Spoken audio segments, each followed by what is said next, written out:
just wait for it to switch over.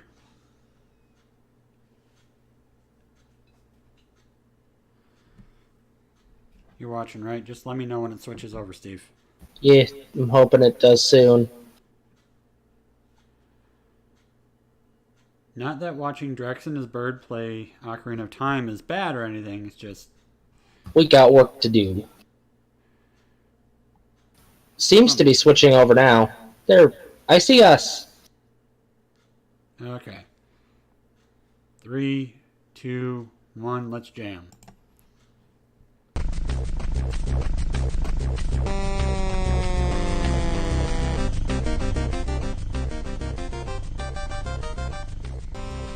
Hello, it's 2 minutes to midnight, and this is your atomic silver lining in the mushroom cloud. It's Disdonn. And Steve.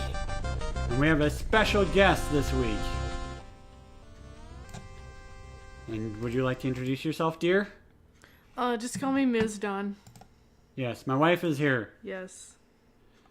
Never fear, my wife is here. And she made me delicious, delicious banana bread. You haven't even had a piece yet. So how do you know? I want banana bread. Just every time that you make something, it's always delicious. That's how I know. There's nothing about what you make that's not delicious. Also, for some reason, it hasn't switched over at mine. I don't know what the heck's wrong with my freaking Twitch. No idea. There we go. There we blow. Now I can see comments and stuff when they show up. But how's your week been, Steve? You know. You know? Yep. So nothing new or interesting's happened to you this week? Not really. It's been a more laid-back week this time. Fairly laid back, for once. Which is good, because... Yeah, nobody died or went to prison this everything week. Going crazy. Let's see here. 2 weeks ago, we had funeral. Last week, we Yep. found out that a friend of ours wound up in prison. It's like, yay! Haven't watched anything new or interesting this week?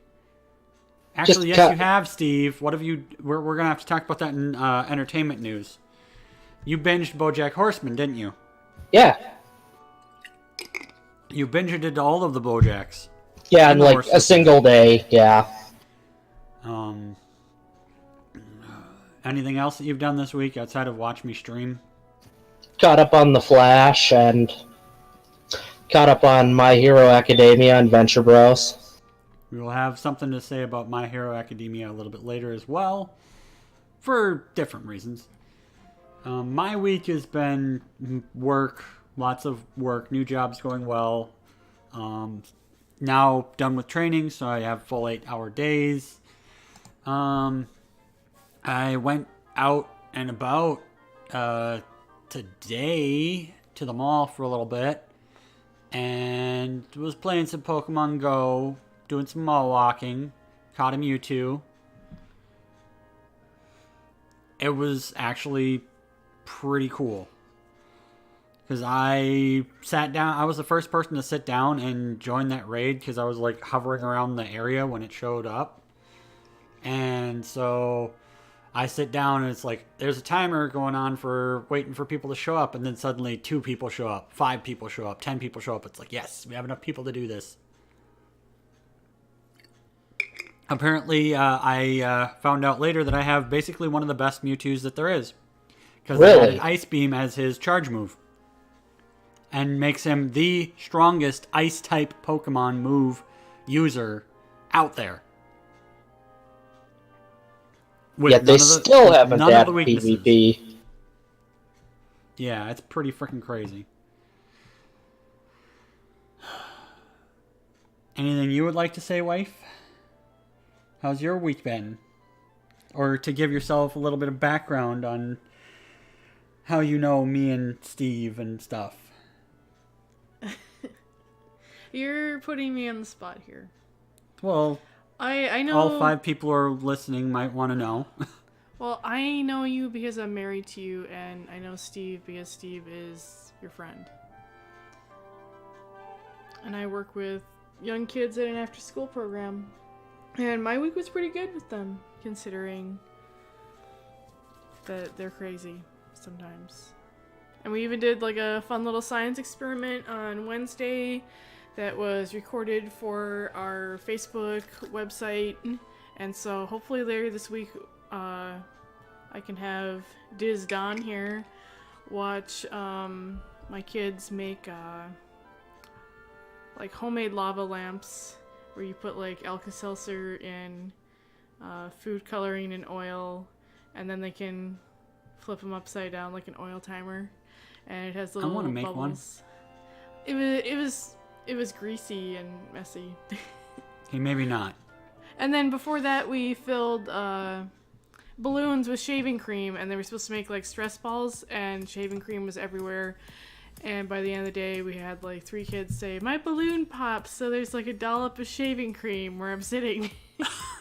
And so I'm sure that the ones who took them home to parents probably exploded them, and the parents were mad that now they have a dollop of shaving cream in their spaghetti or something. I don't know. Shaving cream doesn't go on spaghetti. No, it doesn't. Well, if you have it at the dinner table and you're squeezing like a maniac, because you're stressed out at the dinner table, and then you have it explode, it's gonna go everywhere. Family I'm dinner, always now stressed including out. Whipped cream. Or shaving cream, I mean.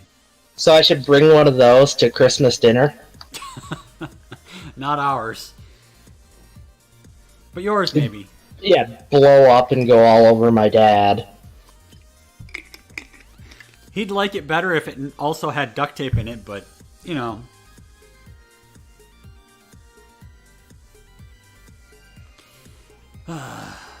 Any other good news that you got this week, wife?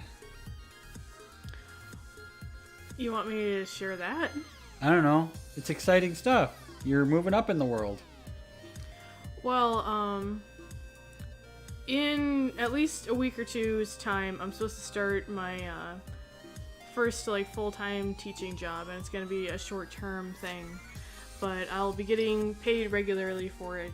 So it's kind of similar to student teaching, only this time I'll get paid for it, and I won't have to worry about doing any extra coursework, and so I can just focus on teaching the one class. Well, and it's actual teaching experience on your resume that isn't just as a teaching assistant. Yeah. Or a tutor like I did earlier this summer. So yes, my wife has finally landed her first teaching job, and I'm so proud of her. Alright, now that we got that part out of the way, you know, as we do, we got a lot of gaming news and some decent amount of entertainment news this week, so I'm going to start with the gaming stuff. Start with some somewhat good news before we delve into the Mega Man-shaped elephant in the room. And we will start with Nintendo has fulfilled a terminal cancer patient's dying wish to play Super Smash Bros. Ultimate. It's a nice fluff story. Chris Taylor, also known as Spooky Woobler on Twitter, been diagnosed with terminal cancer. He's gotten only a few months left to live. He expressed fear on Twitter that he probably would never be able to play Smash Ultimate, which is basically going to be Game of the Year for everybody. We all know that at this point. It's going to be between Smash Ultimate and Red Dead 2, pretty much. Smash is going to win that, hands down. Quite possibly. And Nintendo reached out to him and flew in the demo copy that apparently they used for E3, and he was able to play for 3 or 4 hours with some family and friends in the hospital. But he wasn't able to say anything until after it happened because they were afraid that somebody might come and try and steal the in-development copy of the game for obvious reasons, because it's not finished. And there might be secret characters that haven't been revealed on there that they don't want to be revealed, you know? But that's pretty cool. And then also another news thing. I didn't have an article for it because it's a video. Jeff Kaplan from Overwatch team has announced some updates coming up with the Halloween Terror event coming up. Junkenstein's Revenge is coming back for the 3rd year. And we're going to get a Bride of Junkenstein's monster. Last year they added Symmetra as the summoner. This year, one of the female characters besides Mercy and Symmetra is going to come in and be Roadhog, Junkenstein's monster's bride to be. There's a lot of options. There's Farah, because she's not involved in the 4-team party. The party that does the raid is Hanzo, McCree, Soldier, and Ana. And also, possibly Torbjorn. Okay, I'm pretty new to Overwatch, so how does that event work? It's a 4-person team up where it's basically you versus the environment. They have a bunch of AI bots. It's a siege mode. Like a bunch of AI bots, AI-controlled characters like Junkrat, Junkenstein, Junkenstein's Monster, Roadhog, etc., Reaper. Those guys all come in, and you have a certain length of time to do it. It's tower defense style. Basically, you're defending a door to a castle. If the door breaks, you lose. If you go,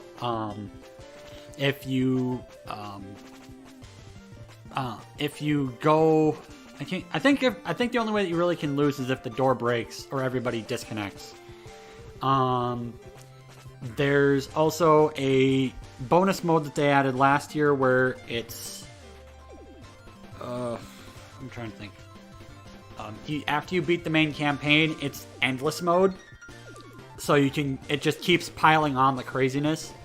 Where you can get like 7 or 8 Reapers spawning all at once. Fucking madness. Yep, sounds fun. We're gonna have to do that. We will try and get Frosty on and and maybe one other person and do a 4-person group and do that. But Junkenstein's... Yeah, that's when I'm gonna be grinding for loot boxes. Junkenstein's wife is gonna be in. The Halloween loot boxes always have the chance of getting the Halloween skins. Halloween skins are going to be discounted for every year that's before this year.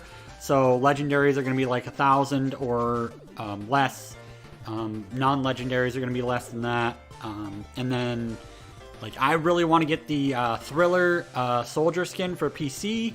I had that on PlayStation, and that was freaking amazing. Having Soldier 76 looking like Michael Jackson from Thriller, that's great.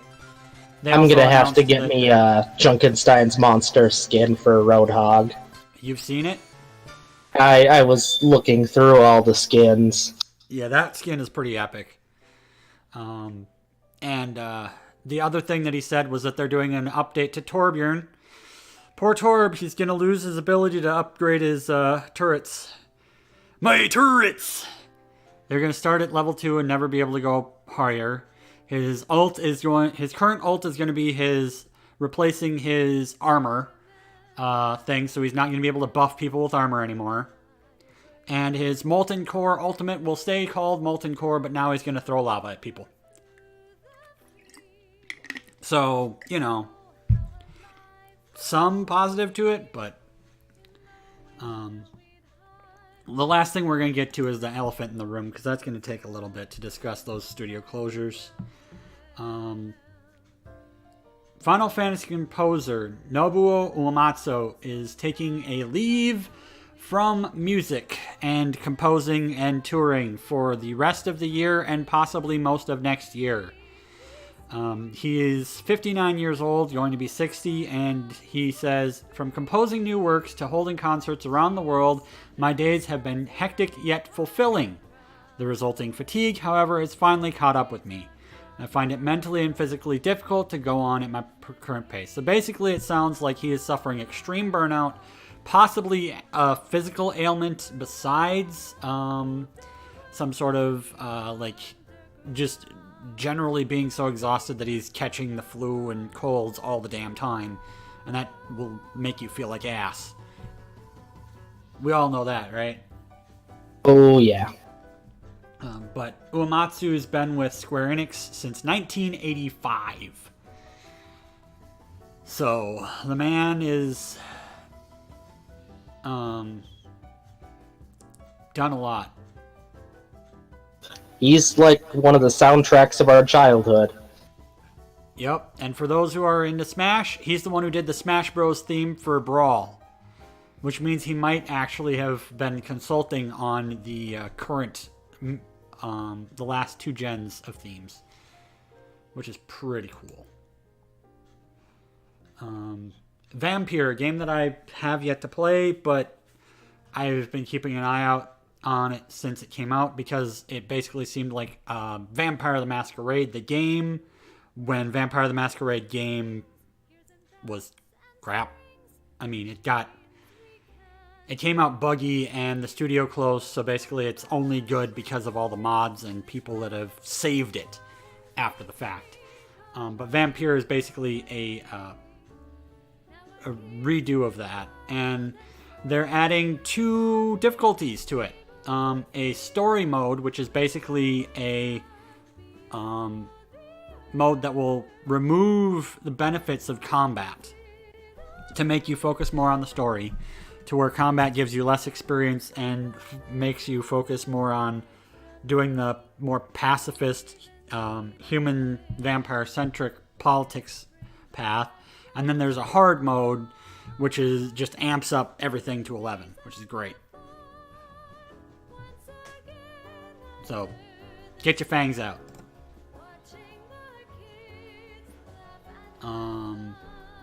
And that's most of the gaming news.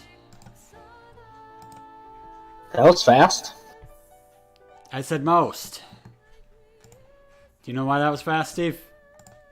What do we got to talk about still, Steve? No. Yeah, we got to talk about it.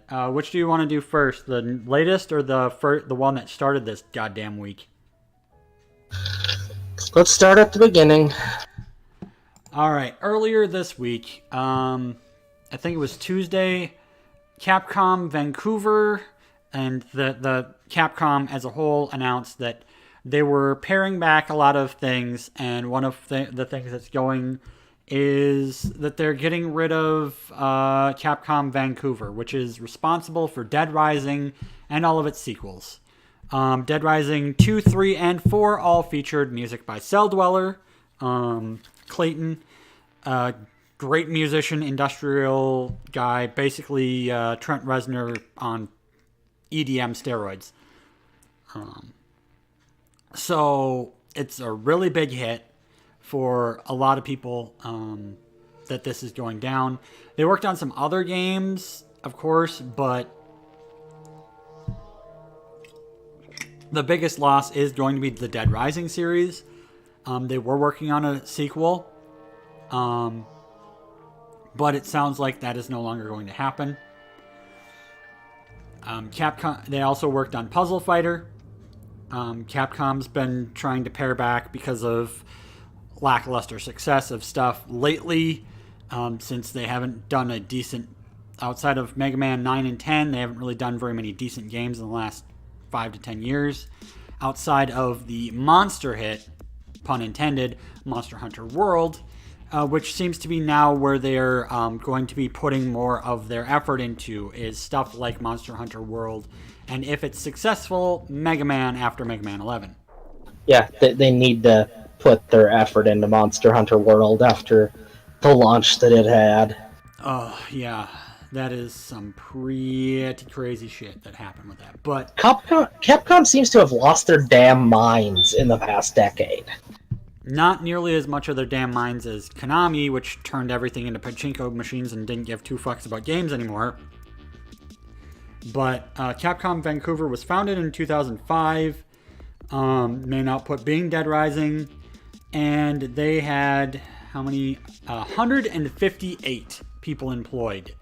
So that's a pretty sizable amount of people that just got laid off from that.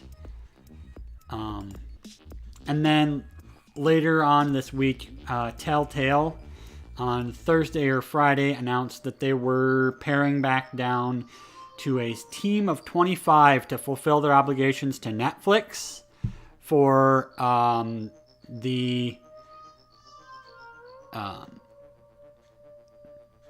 Minecraft story mode, and I think one other project that they've got with Netflix. Basically, 25 people are going to help them see out and be paid by Netflix, and then they're going to shutter their doors forever.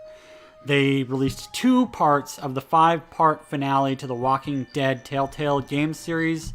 The latest and final season, I think it's season 4, just came out. Not getting an ending.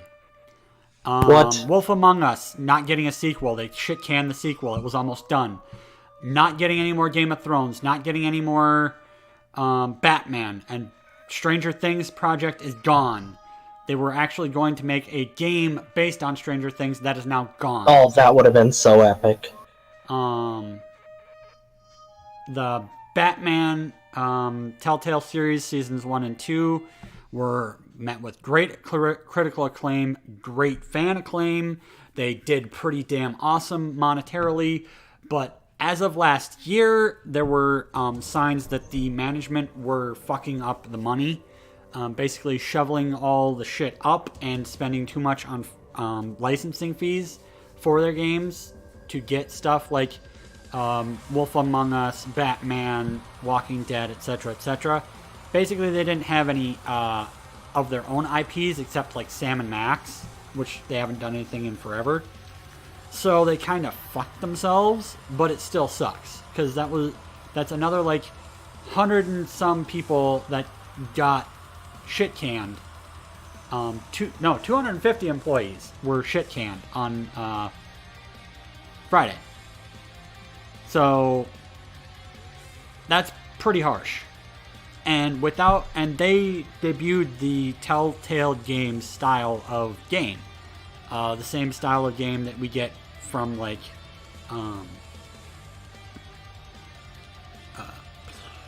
brain fart here quick.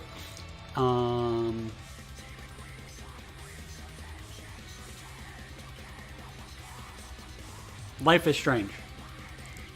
And the sequel and the prequel and everything else that Don't Nod's been doing. Which they actually are doing it better than the Telltale Games version too, because they're not restricted to a certain style of art. They've had more realistic, more and somewhat more cartoony ones. So I think part of what people are saying is really what screwed Telltale is that they did not really improve their system at all. They just kept shoving out as many games as possible, as opposed to focusing on 1 or 2 good ones and raking in all the money from that. They just if they focused on just 1 or 2 good ones, then they wouldn't have had to spend so much on IPs, or could have made back the money they spent on IPs and then used it to buy another IP and work there. Yeah. But the actress who portrays Clementine in Walking Dead, Melissa Hutchinson, also came out and said, I unfortunately, like most of you, do not have the details on how this all came to be, and I also do not know the fate of the final season of The Walking Dead. To my knowledge, they will release episode 2, and that will be it. Hurts me that you, the fans, will not get to see Clem's journey through to the end. Because basically, the final season was the character that they introduced at the beginning, and we've been following since the beginning. Clementine was going to die. And that the finale of the series, episode 5, was going to basically be the end of season 1 all over again, and we'd have all the feels, all the crying, and we'd have basically every streamer and Let's Player on the internet having a 5-minute montage of them just weeping like babies. Not gonna happen now. It's really pretty shitty and sucks. And she signed the letter with all the characters that she's voiced for Telltale. Everything from Wolf Among Us, Back to the Future, and Minecraft Story Mode. So that's pretty sad to see studio go? Especially since that studio has been really huge for the last, what, 5 or 6 years now? Yeah, it's been pretty big for a while now. But that's gaming news. We had to end on the sour note, huh? We usually do. So, what do you want to start with for our entertainment news? We got a bit. Did you want to go over your review of BoJack Horseman? I could. You binged the crap out of that. I always do. Says It's one of the few shows my wife actually likes. Yeah, it's one that I still haven't gotten into. Probably shouldn't, based upon what you've said about it. It'd probably give me all of the sads for like a month. Probably. It's still worth watching, though. Worth watching to make myself sad for a month. Okay. So, what exactly all happened this season on BoJack? Catch me up. BoJack's mom finally died, so they did this funeral episode. She finally kicked it, huh? Wasn't she like 110 fucking years old? I forget exactly how old, but yeah, pretty damned old. Especially for a horse. The character Hollyhock came back for an episode, but you wouldn't know who that is, 'cause she was introduced last season.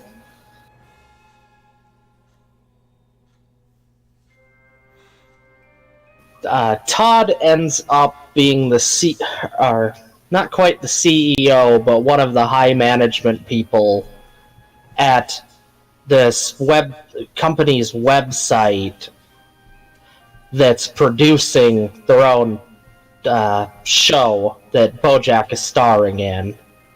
So BoJack's actually getting back on the horse, pun intended. Yeah, basically, yeah, he's just trying now to actually turn his life around. Stop being an alcoholic sad sack. Yeah, and it goes about how you'd expect. Terribly. Oh, yeah. I don't want to spoil too much, but towards the end of it, he gets addicted to pain pills instead of just alcohol. You know, Well, as you do. Yeah, he quits drinking, or tries to quit drinking, and ends up addicted to pain pills. Hooray! Addiction. Then some more, typical BoJack Horseman bad stuff with him screwing up happens, but I don't want to spoil any of it for anybody.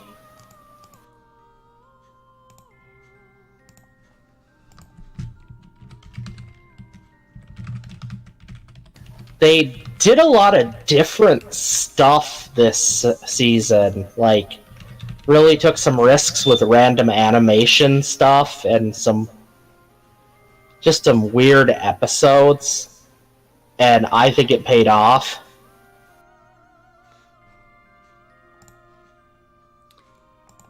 That would be cool. If it pays off, that's cool. If it doesn't pay off, not cool. Yeah, it was a pretty good season, and I'm curious where they're going to go with the next one. Probably somewhere even worse, because I'm thinking, isn't it supposed to be ending soon too? That I'm not entirely sure of. I honestly don't know how. So far, I think the moral of the entire show is basically that everyone is a screwed up individual. Yeah. And that there aren't any happy endings. Aren't we all, though? So that's kind of a unique message for a show, but one that probably needs to be said.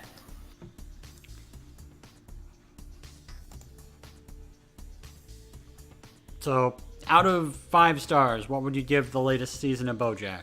Oh, I'd give it a 5. I don't think they've had a bad season yet. Well, there you go. Go binge the crap out of BoJack Horseman on Netflix. And do it in do the latest season in 4 hours like Steve did. Just do it. Do it now. If you haven't watched Disenchantment, do that after. Oh, and I guess in October they're doing another season of Big Mouth. Ugh. Yeah, that one we did not get into because we watched like just the first 5 minutes of the first episode and we did not like where it was going. It was getting real weird, and the character designs were not the greatest either. Yeah, it was very uncomfortable, and I was like, what the heck is this? Turn it off, turn it off, turn it off. Really weirded out. So we did not get into it. We couldn't even watch an episode. I eventually watched like the whole thing, but yeah, I agree. The character designs are the worst thing about that show, and I don't know what the heck they were thinking. Are you sure it's the character designs and not the fact that it's basically talking about early teenagers and sex like all the time? That's the point of the show. The whole theme of it is puberty and how awkward it is. Well, and they handle it just as awkwardly. Well, we all went through that awkward phase. We don't need to be reminded of it or have a spin on it or whatever. Yeah, that's what most people pretty much all unanimously agree about that. It's like, wait a minute, who is the audience for this show? Because most kids that are going through puberty probably aren't old enough to be watching this show, and most adults don't want to relive that time of their lives. No, we do not want to relive the stories about the hairy palms and going blind. Or whatever crap you were told. But I do remember after watching that first 5 minutes, we looked up different reviews and other people had similar complaints. If they didn't watch the whole series or whatever, they had similar complaints to the ones that we voiced. So we knew we weren't crazy by deciding not to watch it.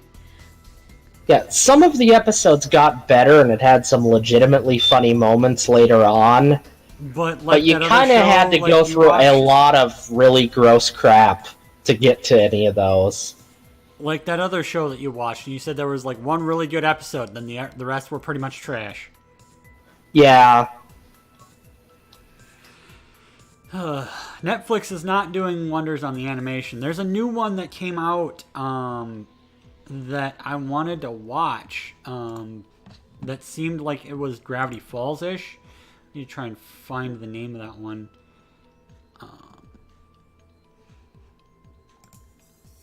It's...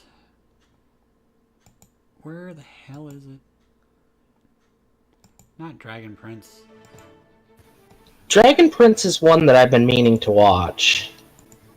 Because I guess the creators of Avatar had something to do with it? Oh, speaking of Avatar, they're remaking Avatar. Yeah, I heard. I'm terrified. It looks okay, but nobody asked for it. Of course nobody asked for it. The original was perfect. Why touch it? Where the crap? Is it under, like, family? New releases? That came out in, what, the early 2000s? I know, right? Yeah, they also have a Bleach movie. Because, why? Live-action Bleach movie. Oh, because the live-action Death Note, was was so great? Okay, Hilda, that's the one that I wanted to watch. Because it looks very much like a Gravity Falls inspired. It's really cutesy, kid-oriented, but also maybe adults. About a girl who lives like in a world full of weird magical beings. So it looks cool and cute and stuff, and was worth a watch, but I haven't gotten around to it yet.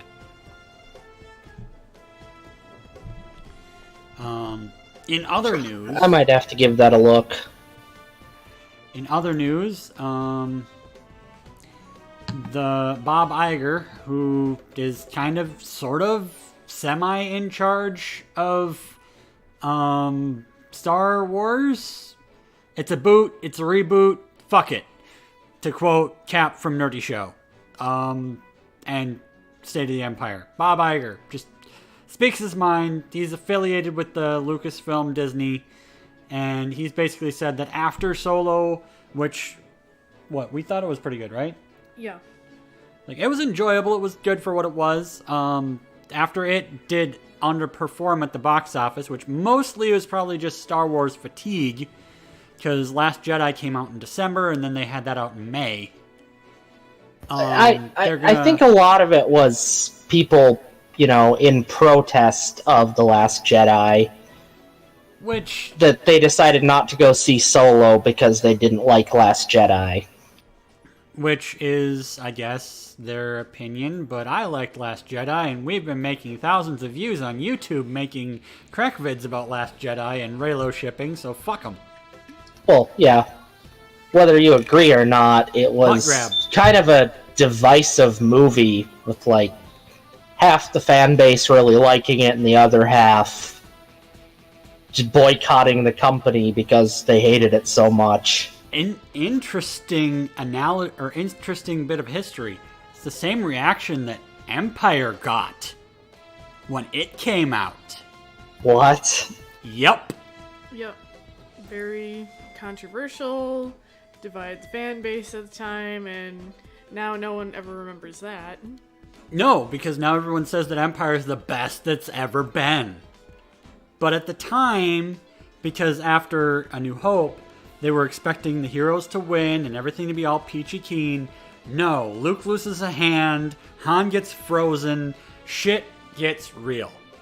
The ultimate cliffhanger ending. So, in 5 or 10 years' time, we might be looking back at Last Jedi, especially after Episode 9, with completely different eyes.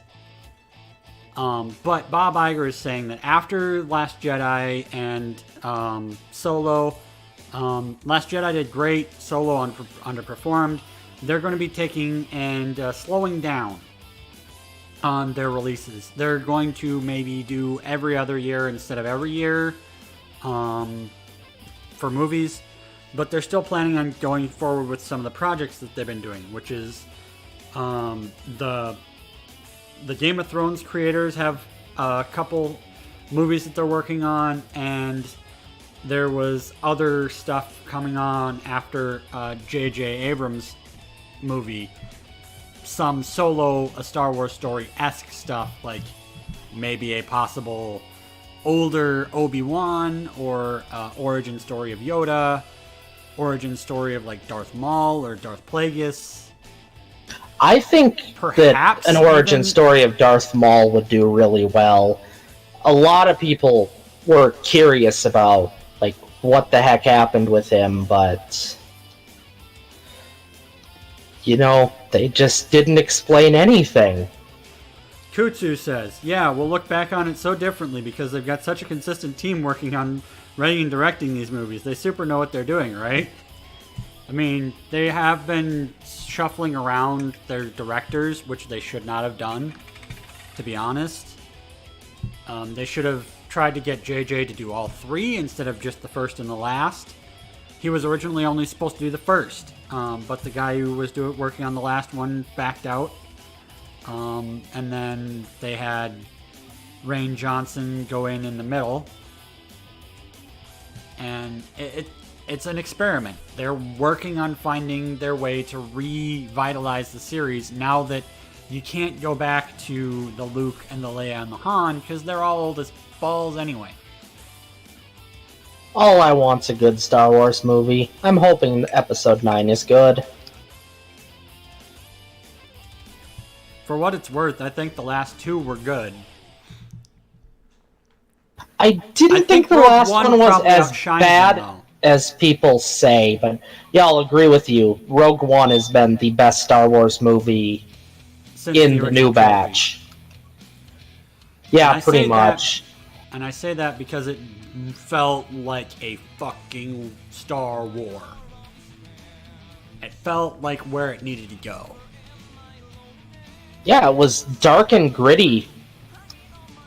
New characters, new planets, The only thing is that it was a story that we kind of knew the ending to, but we didn't know exactly the ending. Like, we didn't know if It filled in a lot of gaps.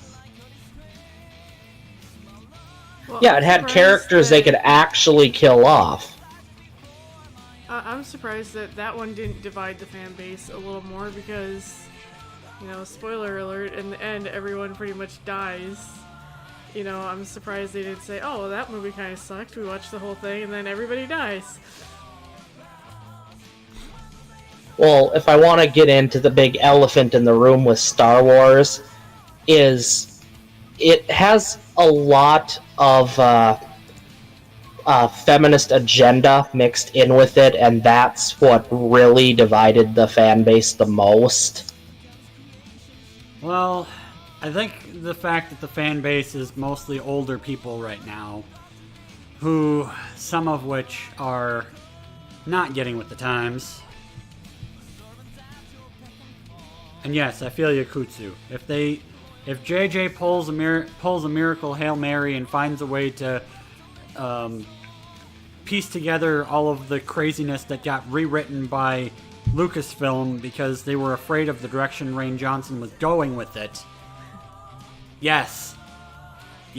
You saw it too. Like 2/3 of the way through the movie, it was going so hardline, let the past die, and then they said, whoop, nope, we can't go that dark, and pulled back so hard.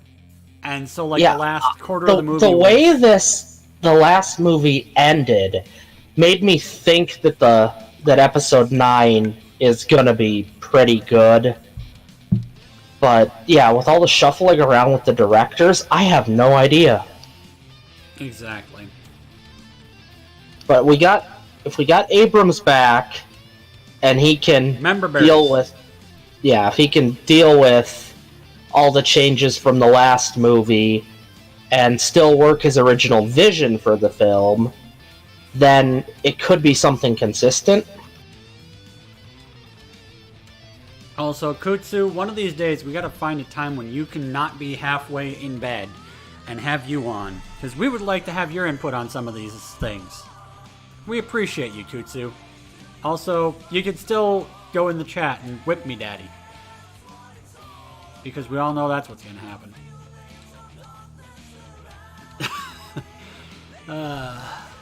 So another... since we're on the star path here, astronomers just discovered Spock's home planet Vulcan. Now, if you know anything about Vulcan, it's based off of a star system that was near to Earth, and that there was supposed to be,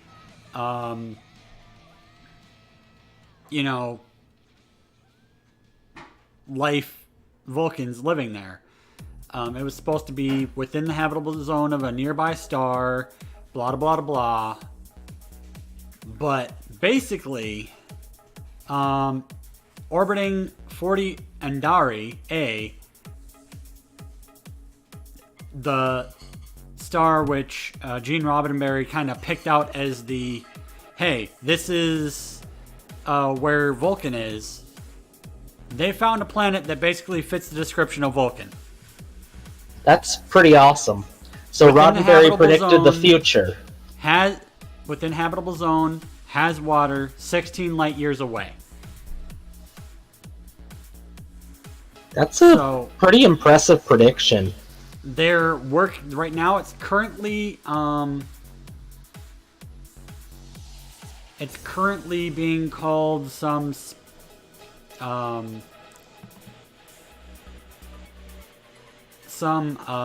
HD 26965b, because the star is, because of scientific naming, is called HD 26965. But they're petitioning to have it renamed as Vulcan. Yeah, I hate the way they name planets. How the hell do you remember any of them with the way they name them? They verified water, Kutsu, by the fact that they did one of those fun chromatic things where they basically they look at the light reflected from the planet off of the sun and try to determine the atmosphere of the planet based upon that. It's not saying that there is or they could be isn't dead water, wrong, but at least they have a rough idea. Yeah, it's very possible that there's water on that planet. Because it's about the same sort of distance and habitability as Earth is, but to that star. So it could potentially have some sort of life, then, if it's in the habitable zone and has water. But that's still pretty cool that we have both Star Trek and Star Wars in the same week for entertainment news. Yeah, I still haven't heard any more recent news on the new Picard series. Neither have I. Looking forward to it, though. Yeah, I mean, it's good. It's Patrick Stewart. There's no way they could screw up Patrick Stewart. Yeah. Like, seriously, I mean, even if the script is awful, Patrick Stewart's gonna run with it, and it's gonna become a cult classic. Well, duh. The dude makes everything great. Posting in Meme Zone because it's gonna become a meme. Batman's penis. Batman's penis does need to be a meme.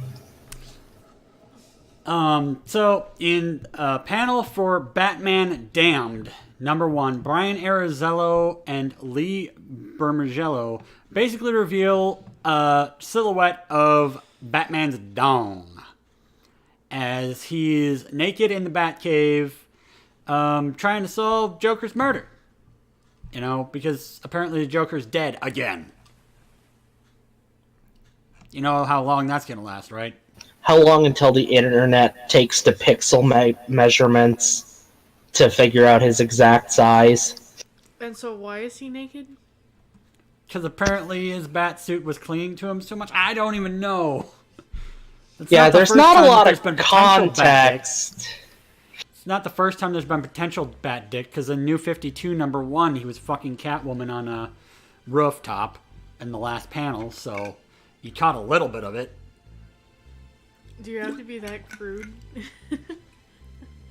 Yes. Having sex with? Considering the way that the panel is laid out, it is straight up fucking. Let's see, doing a quick Google search. Comedian Brian Callen disappointed by size of Batman's penis. Ah, yes. It's probably average.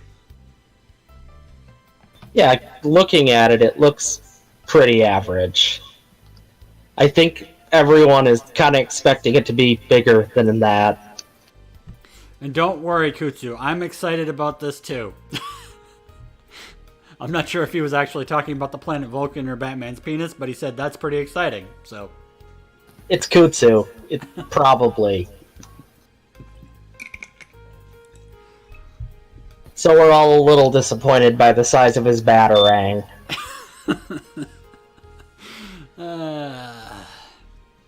On other DC-ish news, Trent Reznor and Atticus Ross, known for the scores of such films like The Social Network, and such albums such as basically anything Nine Inch Nails has done since, what was it, Year Zero? They're going to be scoring the new Watchmen series. They also worked a little bit with Twin Peaks Season 3. I have kind of mixed feelings on it. On them working on the soundtrack? Yeah, like the graphics novel kind of has music recommendations in the panels for songs to be used. But this isn't going to be based on the graphic novel. This is going to be more based on like the after Watchmen and before Watchmen type stuff. Which still takes place between the 60s and 70s.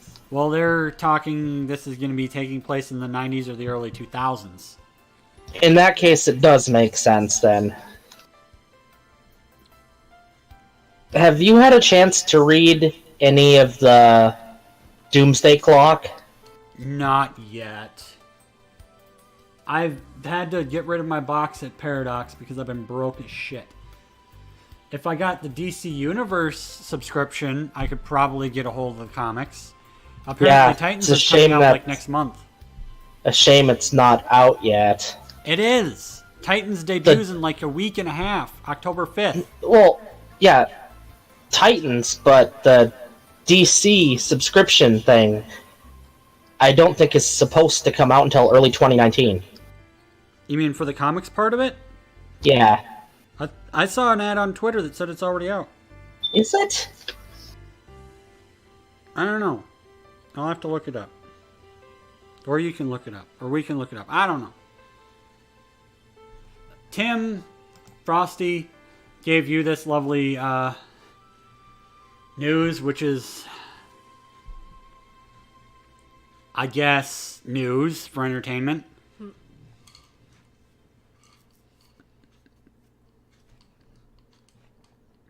Well, holy shit. Huh? I guess it's... I found a thing.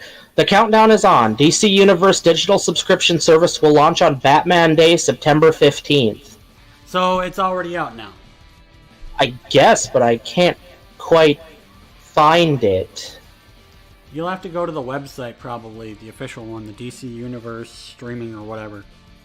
Also, Kutsu says everything is exciting. This isn't.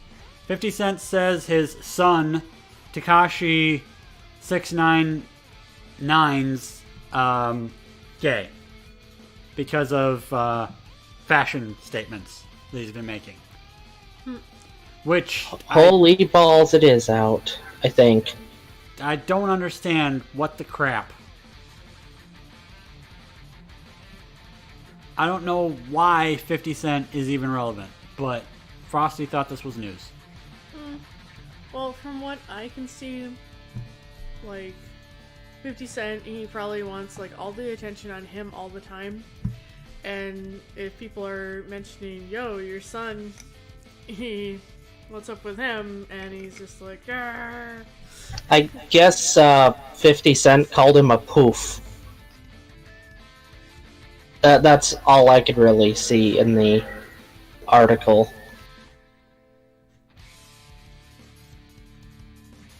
I guess. Well, if 50 Cent is all that upset about it, he should probably be more upset that he probably wasn't home that much to raise his child, and now he's upset with the way he's dressing or acting. That's a definite personal problem, that's what I say. If it's his actual son or not, I don't know. It's in quotes. It's in quotes, son. So fuck if we know if it's even his kid. Or if it's just somebody he took under his wing. I don't fucking know. I don't follow 50 Cent. So we should get to the cool news. They don't seem to have Doomsday Clock. Damn. Well, that's an update. DC Universe does not have Doomsday Clock. Fuck. They have a built-in, like, encyclopedia, though, which is pretty cool. So far, they haven't implemented hyperlinks yet, though. Oh. Alright, last bit of entertainment news before we move for the last hour-ish, or however long it is, to the other craziness in the room. Something that we saw online that was worth mentioning. Fan of My Hero Academia saves woman from ex-boyfriend's machete attack. The dude's rarely seen without his All Might or Deku shirts, and he posts on Twitter about his love for anime and My Hero Academia, and he saved a woman in a Starbucks from being murdered with a machete. Has stitches up and down his arm, possibly nerve damage in his hand, and had some leg wounds as well. But so you're saying he injured his arms while being a superhero? God damn it! Are you trying to insinuate that this man is Deku now? Yes. Is he breaking himself to be a superhero? Yes. So it doesn't say whether or not he cried afterwards. No, it doesn't. But, Japanese netizens were touched by his actions to save the woman. Saying, words are easy, but actions are not. It's dangerous to be influenced by anime. That dude's amazing. You looked like you were asking for help. Can't believe that he's a musician. Because he's actually a musician as well, which is awesome. So, cool dude does cool things. I want to be a superhero. So tell me about it. What about being a superhero would actually make you a superhero? Or, you know, are you just a man in a costume with a cape? Maybe. No capes. No capes? Why do you say no capes, Steve? Because I've watched The Incredibles.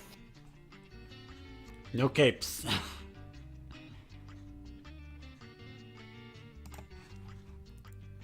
Why can't we grab Kutsu?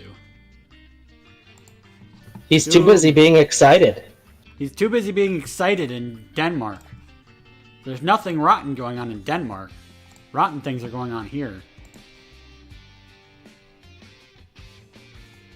Maybe he found some crabs. Speaking of which, we did not have nearly enough crabs in the seed that I played on Mega Man 2 randomizer yesterday. Not nearly enough. Yeah, there was crabs. like 2 or 3 of them the entire run. That was sad. Not nearly enough crabs.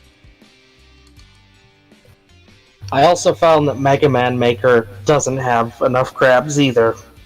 No, it doesn't. I want to make a crab-themed level. Crabs. So, it's time to get to the other elephant in the room. The red elephant with the... Oh, God. Oh, God, oh, God. Did we... Oh, God. I need to grab that one. Okay. Now I'm scared. Be very afraid. Before we get to the politics section, I've got to grab an article. For the politics section. Involving Stormy Daniels. Oh boy. Is this the one I think it is? It's the one you think it is. From a couple days ago.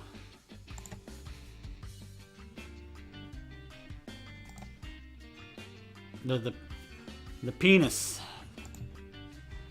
But before we get that far, for those who are watching, listening, now and in the future, if you don't care about politics, if you lean too far to the right and are too conservative for anything that's possibly offensive to Trump and you, well, that's your opinion, and, you know, if you don't want to stick around, you don't have to. Consider this your spoiler wall for all political news. Because if you want to stay in your little bubble of Fox News and only Fox News, stay there. It's your choice.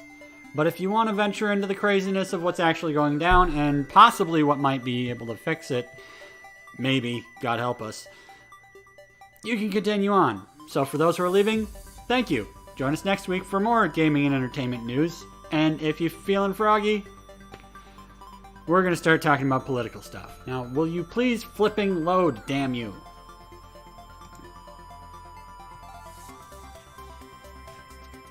Steve? What? Okay. My internet didn't die, it's just... Just the article being slow to load. Okay, there we go. We need some of that, like, hold music. I've got hold music on.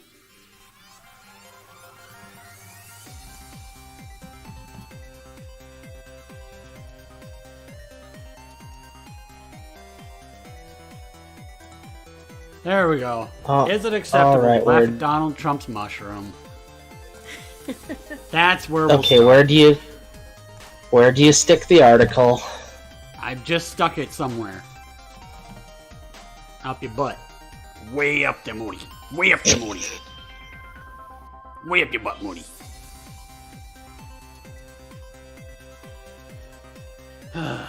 So apparently earlier this week, it was revealed as an excerpt of the tell-all book that Stormy Daniels is releasing or has released that Trump's penis is smaller than average and looks like the mushroom character in Mario Kart. That's hilarious. And he So, also well, we has were small disappointed hands by and Batman, Yeti shoes. but he's probably twice the size. Find your penis. Find your penis. Find your penis.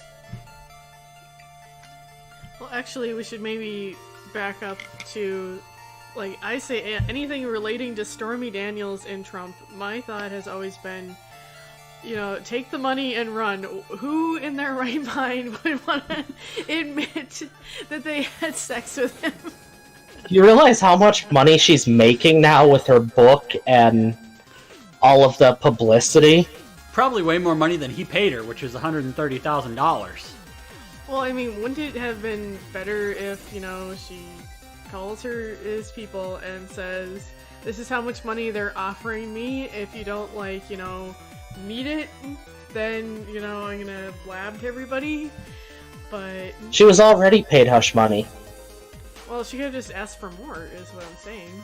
All I'm saying is... She's making way more with the book deal and the free publicity than she would from any amount of hush money. I mean, like, at what cost, you know? What is she gonna tell her kids one day? You know, they'll be like, ew. And not only I think that, she'll tell her kids, I paid all of your college tuition. maybe.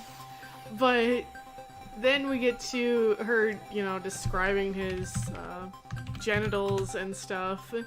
And, like, the one article earlier this week said that she said, well, it's not, like, enormous, but it's, like, regular. Now this article says smaller than average. But the consistent thing is they're saying, she's like, oh, it looked like a mushroom and he had Yeti pubes. And it's just, ew. Ew. I don't think I can ever look at Toad the same way again. But I mean, you know, pretty much anyone would probably tell you that's, you know, an old man. If you have sex with an older man, they're probably all gonna look the same, right? I mean, what exactly God, is why the did you mystery here? link me to this?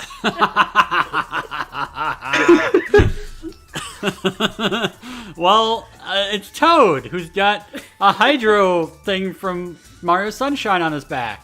And he's holding 2 Yoshi eggs. I mean, you know. How many pictures are floating around of a recolored Toad that made him orange? A lot. It became... Toad and Mario Kart became trending immediately for all the wrong reasons on Twitter when this news broke. I doubt Nintendo would do it, but I would laugh my ass off if they put in an orange color scheme for Toad in the next Mario Kart game. With the poof hair? With that poof hair? Just a comb over, a blonde comb over with an orange Toad. Just great. Perfect. He's gonna put a wall through the Mushroom Kingdom, and Bowser's gonna pay for it. Bowser will pay for it in his fucking dreams. Though it will definitely be using Koopa and Goomba labor, for sure. And he will boot out Definitely. the Mario Brothers because they're illegal Italian immigrants. And then he'll bring them back when he realizes that they have mob connections. Because he loves mobsters. This is the best thing I've seen all week. That's why we're starting with it, because it is memeable. It is great. I also saw an image on Twitter, I can't remember when, but of a Yeti with Toad for a penis. That's great. Like Was a it screaming orange? Yeti with Toad as the penis. Just great. This is the amount of insanity that our world has come down to. Barry Dear Allen, God. please stop Well, trying to fix now, the timeline. now you've made me go on Twitter to start looking up Mario Kart. And you're going to start finding a lot of memes, aren't you? I'm hoping. I'm hoping. Yeah, and didn't this all come out on Monday? So we started our week learning. Was it Monday or Tuesday? Reading Yeah. about What is with all the having Bert and sex, Ernie? I guess. I mean, we don't have a lot of really salacious news, but holy crap. That is some pretty fun stuff. This week's been less actual hard news, more just random crazy shit.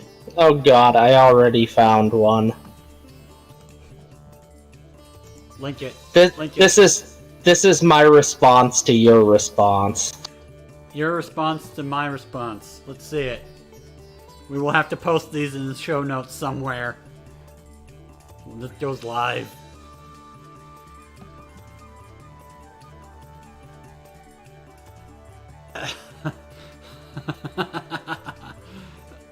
Oh god, and here's one. Here's a picture of Toad popping out of a Yeti freezer. Oh yeah, that one. I saw that one when it first got announced. I'm just like, why is the Toad popping out of a Yeti freezer? Then I saw the reason why it was trending. I'm like, oh god.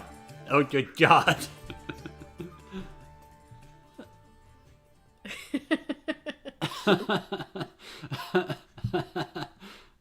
Okay, so what is with all the Bert and Ernie, though, suddenly this week? Apparently it came out that they're out of the closet. Wait, what? It came out that they are out. That Finally? Like, a few years ago, they kept saying, no, they're Muppets. Yeah, apparently they finally... The creator of... Wait, go back up. What the hell is that? I think that's a Trump balloon or something with the... Yes, the Trump baby balloon. We'll get to it. Yes.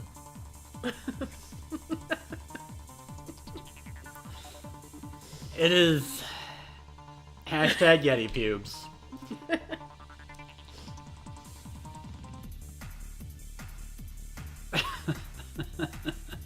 Okay, so I guess we should just get into it before we use all of our time talking about mushrooms. And laughing at memes that no one can watch or see. This has been a very penis-heavy episode, but we haven't mentioned ghost dicks yet. Well, now you have. There you go. You had did it. to. You're welcome, Kutsu's You're watching. welcome, Kutsu. Steve mentioned the ghost dicks. We have fulfilled our quota for the week. Let's see. Michael Cohen has talked with Mueller about Trump in recent weeks. Though not the biggest story, but I guess that, yeah, Cohen has been talking to Mueller.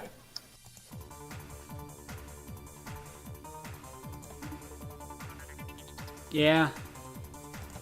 Not huge news. Baby Trump balloon was found at a rally in Florida. We talked the other week about how they're on sale and anybody can buy them, so doesn't seem to be too out of the ordinary. What I do wonder is why they didn't have one in Fargo earlier this month. Because you didn't buy one and bring it. Fucking Trump up here. I had to include it in our lineup because it's already been in our lineup twice. We just have to. We have to talk about the Trump Just baby. whenever I spot this, I just have to throw it in. I freaking love this mention of balloon. where it's been spotted. Well, I don't think we're going to be seeing that one in Macy's Day Parade this year. But Oh my god. So they should. they should. If he gets That would be If they start amazing. impeachment proceedings, it probably might be. I don't know. We'll see. That would be the best thing ever. So where are we going next in this cavalcade of crazy? Oh, the protest was really close to Mar-a-Lago, too. Ooh.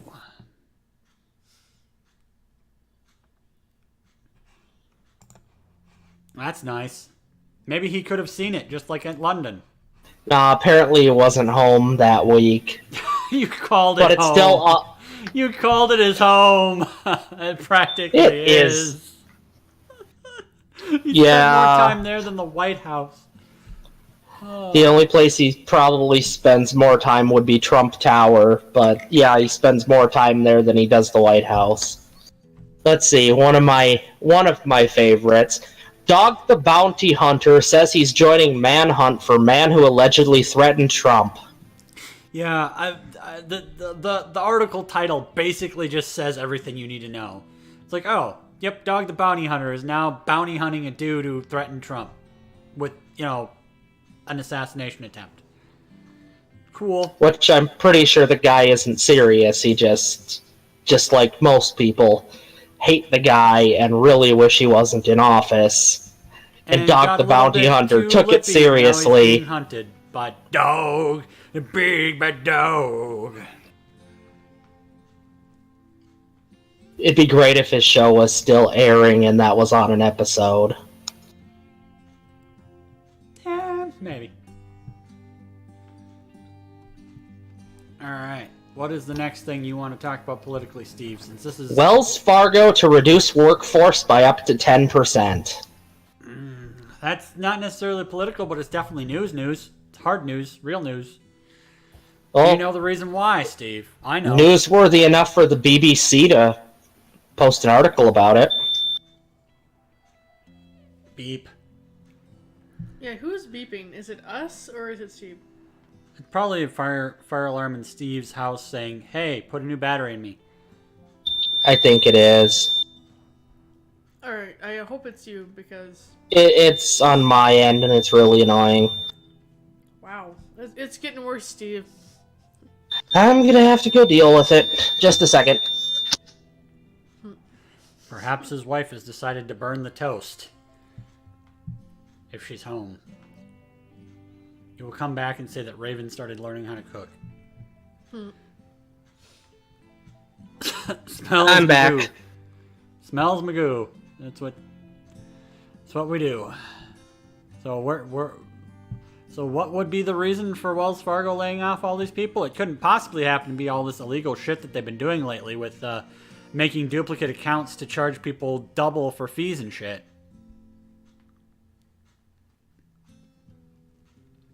Let's see. The California-based bank attracted public outrage in 2016 after it emerged that sales associates had opened millions of accounts without customer permission. You know, back when I was still working at U.S. Bank, which is now coming to be said that they've been doing the same fucking thing. Wells Fargo hit by record $1 billion penalty. For pulling that shit? Thank God Yep. They finally got fucking hit.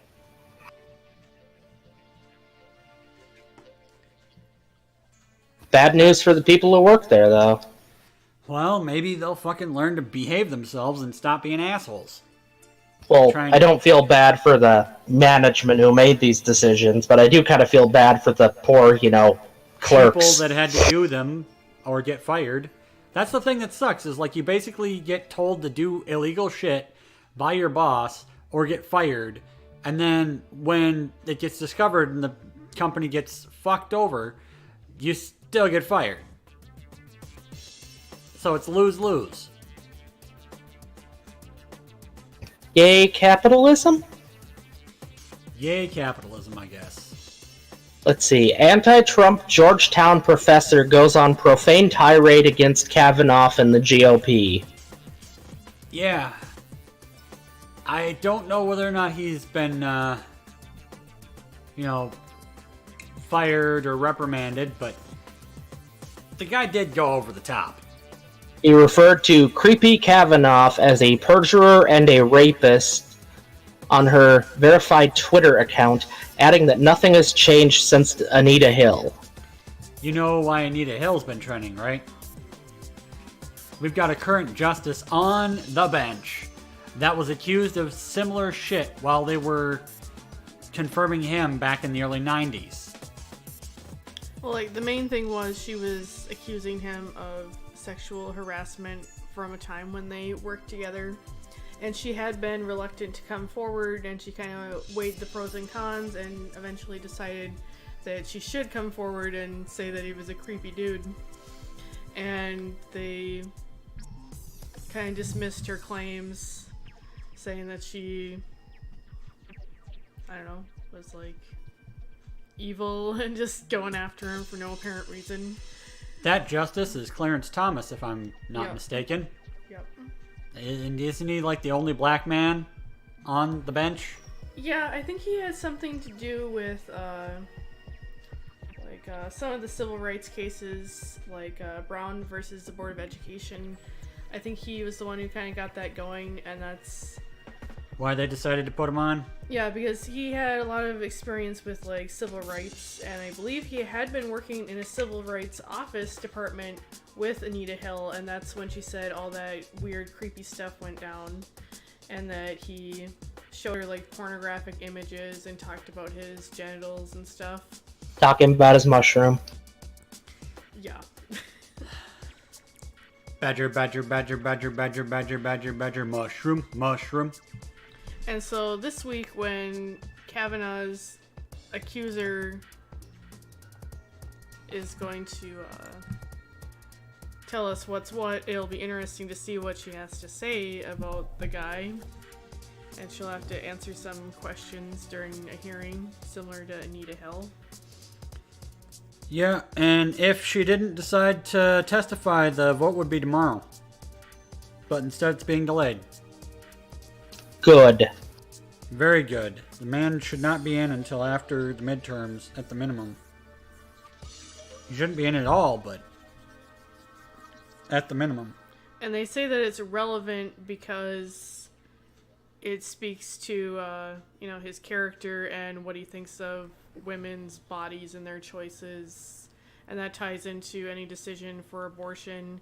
And they criticized his decision from a while back, where he said that some teenage girl who had been raped, he's like, oh, you don't have grounds for an abortion? What are you talking about? And lots of people were saying, oh, that's a red flag there, too, that decision. So it's not good. The man's putting up more red flags than Six Flags, man. Oh, boy. Definitely more than 6 of them, I agree. Yeah, what's next? Considering he's basically being accused of attempted rape. Yeah, it's... so what's the next on the agenda there, bud? I'm thinking, how about this one?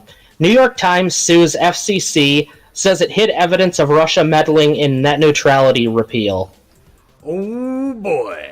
FCC broke law by hiding net neutrality comment records, lawsuit alleges. Because most of the comments were by who? Russian fucking trolls. All of the ones that were supporting net neutrality were almost all exclusively Russian trolls, right? Pretty much, yeah. And that's what everyone was thinking when they were coming out, because it's like, who in their right mind would be supporting these fucking rules? The only like people those that are people for who it in are... support of Article 13. Yeah, the only people that were in support of it were internet providers that benefited from it. Well, no shit. Oh crap, there goes my internet. Kidding. Okay. You never know. Your internet's been crapping out the past few weeks. They're still doing work on our building and around our building. So that's a good thing, though, if they're actually suing the FCC. I don't know if you got this one pulled up, but I will add it to the fire of crazy. Trump administration moved $260 million from cancer and HIV research and other health programs like research for Alzheimer's to cover the cost of custody of immigrant children. Yep, I got that one posted up. Ooh, and they took like $10 million from FEMA right before a hurricane, by the way. Yep, we covered that one last week.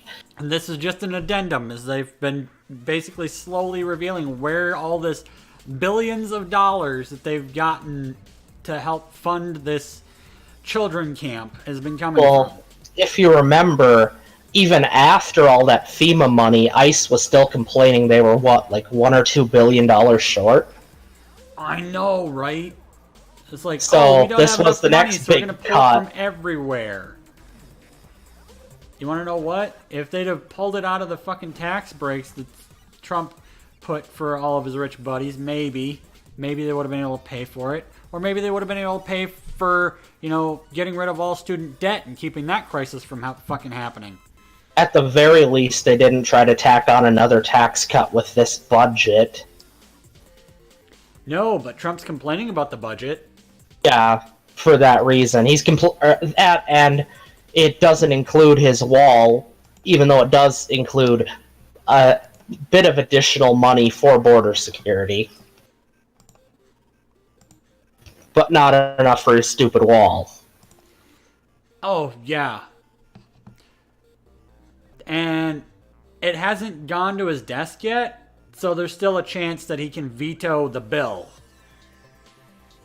And he probably would, and I kind of hope he does. Because then he would deliberately be shutting down the government as a temper tantrum for not getting his wall. Yes, and it would only be on him because it's a veto. And this would be right before the midterms. Yep. That would be the death knell of his presidency. Throw a fucking tantrum, like always. And that would definitely make sure the blue wave happens. Then there'd be enough support to get rid of Kavanaugh, and very likely to actually impeach him. You want to know what else might be enough to actually impeach him? 90% of the crap he does? No. The fact that after Friday night he was going to fire pretty much everybody in the Justice Department. After it was reported that Attorney General Rod Rosenstein discussed wearing a wire to record conversations with Trump and recruiting cabinet members to invoke the 25th Amendment after he fired Comey last year. Yeah, I saw that. Based on, I think, a New York Times article that got released on almost Friday. Every news outlet had a variation of that story. It was breaking news this week.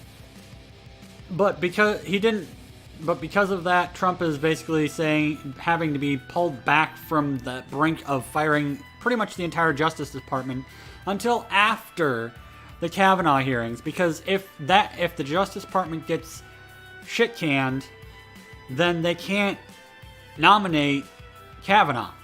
Well, you remember last week when we found out that Hannity was talking about how Trump was likely to fire Sessions. And he's going to wait till after the elections for that, too. And now he's, chomping at the bit. To fire everybody. Might even do it early.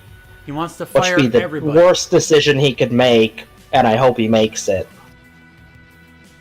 He just wants to fire everybody, Steve. I know he does. That's kind of his thing. You're fired. Yeah, I liked this a lot better when he was just some crazy guy in New York who had money and a TV show.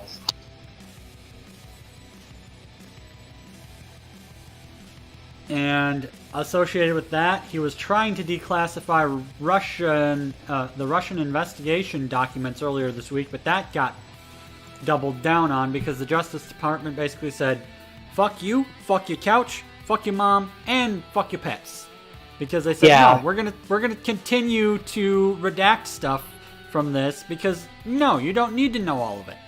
Because if you know this... not only that, names and such would have been left out, and, it would have put a lot of people at risk. Exactly. It's dangerous for their staff to let everything come out, because Trump's got a lot of supporters who would fucking try and bomb people's houses or shoot people or whatever if their names and addresses and crap were revealed as they were, against Trump and not loyal or whatever, because they're supporting the fucking Russia investigation. Yeah, I'm glad to see the FBI still doing their job and holding firm. They gotta do their jobs.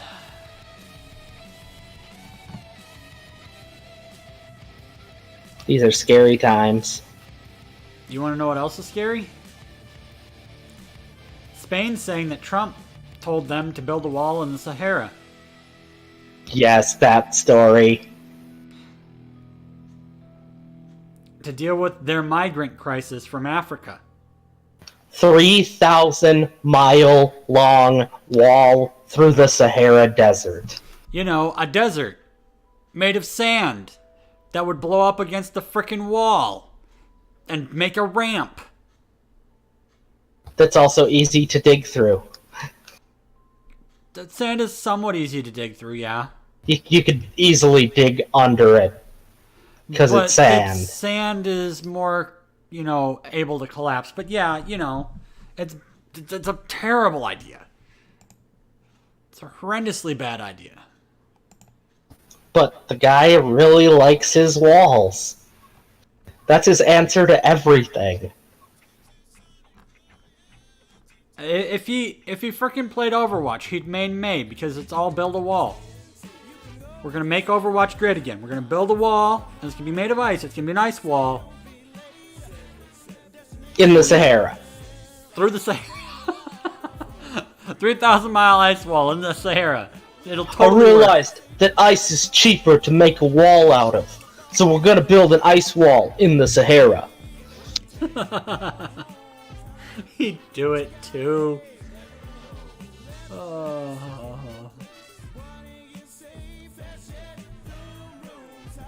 We're somewhat ahead of schedule this week. That's good. Is it? Well, it just means that we don't actually have a lot to talk about this week, as opposed to the last couple of weeks where it's all been doom, screaming gloom, into holy the crap, void. The world is ending. Okay, here's probably my favorite story. Snoop Dogg to racist Trump supporters. Fuck you and fuck Kanye West too. Yeah, because Kanye's come out as a Trump supporter. And he said this on, which radio show now?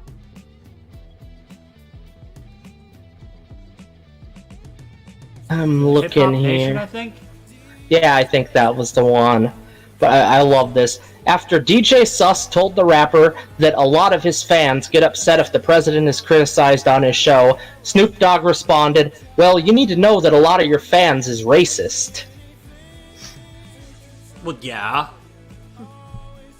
I don't give a fuck, the 46-year-old rapper said. I tell them straight up. You motherfucking racist. Fucking racist. And then he goes on to Kanye, which is just great. Kanye too, Snoop Dogg said. Don't forget about him too. Fuck you too. Throw him in the bag too, because he right with them motherfuckers. After West made a controversial comment asserting that 400 years of slavery sounded like... Snoop Dogg posted a video hitting out at the musician, calling him one dumb motherfucker. Yep. Because Kanye's one dumb motherfucker. He then posted a photoshopped image of Kanye as a white Kanye and said, "The new Kanye, well, all white now." Yep. Mm-hmm. That was my favorite story of everything that popped up this week. That is a very good one. Snoop Dogg is just freaking great. I still remember when Snoop was paid to play this Battle Royale game while smoking weed on Twitch. That was great. He was the first person to ever smoke weed on Twitch. And Twitch let him do it because A, it's Snoop fucking Dogg, and B, weed is legal in California. Let's see, and yeah, Snoop Dogg's not the only celebrity this week to talk about Trump. LeBron James fires back at Trump after insult. You really got this much time that you can comment on me? Yeah, because Trump blew off like what, a 2 a.m. tweet at 10:37 p.m. August 3rd. LeBron James was just interviewed by the dumbest man on television, Don Lemon. He made LeBron look smart, which isn't easy to do. Wow. But yeah, I just love how LeBron just takes this in stride. That's like someone saying I can't play ball, James told The Hollywood Reporter. That doesn't bother me at all. What bothers me is that he has time to even do that. He has the most powerful job in the world. And yet he's tweeting about celebrities. So yeah, just basically like, what the hell are you doing? Don't you have presidenting to do? He does, doesn't he? He's not been doing much presidenting. He's been doing a lot of tweeting, but not a lot of presidenting. Especially not this week. I don't think he's done a whole lot this week. Though I'm kind of glad he hasn't been doing any presidenting. Well, the less he does, he's the probably better. Distracted and probably trying to get a schedule in to get a dye job on those Yeti pubes. I'm betting he is just raging and kicking the walls of his office and throwing potted plants.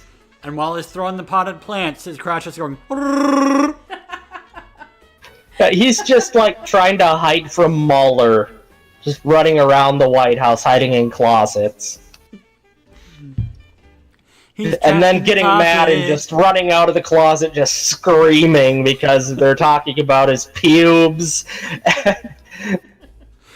He's in the closet with his phone, tweeting frantically. No collusion! Witch hunt!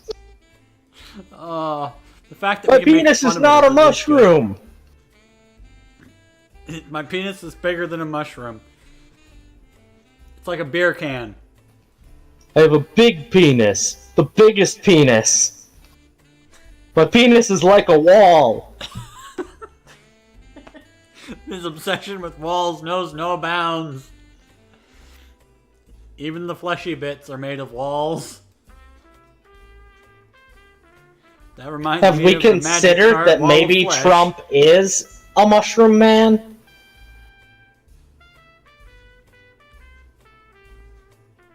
You know, you might be right. He was taken over by the fungus.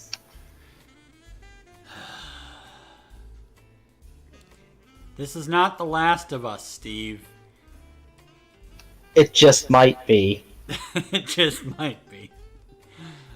I'm gonna let you cover this, so on the Trump vows to rid Justice Department of lingering stench. We already kind of talked about that. But yeah, the thing that happened. Trump found out about Rosenstein's article with him saying that last April when he fired fucking Comey, Rosenstein has been on the warpath and trying to get information via a wire or whatever, whether or not he was joking. But he's told people he wanted to wear a wire and get information to basically get people to turn on Trump and invoke the 25th Amendment, saying he's too crazy to be in office.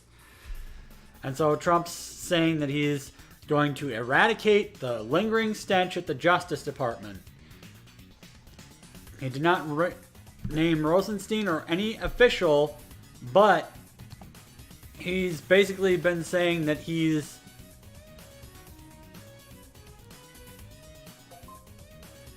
So that's just that one about him talking about firing everyone. pretty much. But we had some bad ones. You see what happened to the FBI. They're all gone. They're all gone. They're all gone. There's a lingering stench, and we're going to get rid of that too. That's being exposed in our Department of Justice and the FBI. Look at what's going on. Look at what's going on. You know, because Trump keeps repeating himself. Repeating himself. The man is not very educated. Not really very smart. That's why he loves the poorly educated. He says he does.